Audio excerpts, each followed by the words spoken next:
I love drinking hot mulled cider. It's cold out again, and this is the best beverage by far. Hot mulled cider is really, really good in the winter. You know what?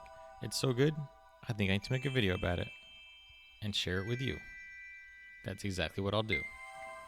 Okay, to make some hot mulled cider, you're going to want to take 2 quarts of apple cider, pour it into a sauce pot, and you're going to add 3 tablespoons of mulling spice to it.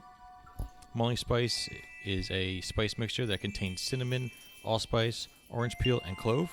Different variations may include nutmeg, ginger, star anise. I prefer to find the variation that includes nutmeg. That is my favorite combination. I'm going to take this mixture, I'm going to bring it to a boil, and cook it for 30 seconds, and then turn it off, strain it, and enjoy it hot, or cool it down and enjoy it cold. That choice is up to you. You could also use apple juice if you like, or red wine, white wine. You could mull any 4 of those would be fine. Or you could even just put mulling spice into a pot of water over the burner and cook it over a low heat for an extended period of time to make your house smell wonderful this time of year.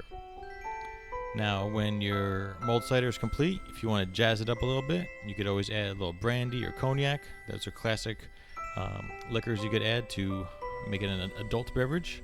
You could also add rum or bourbon. Those will also work just fine as well. As you see, it's coming to starting to boil here right now. We'll let that cook for a quick 30 seconds and then turn it off and strain it. So quick, so easy, so delicious. It really is quite festive and appropriate for this time of year. I can't wait to drink it.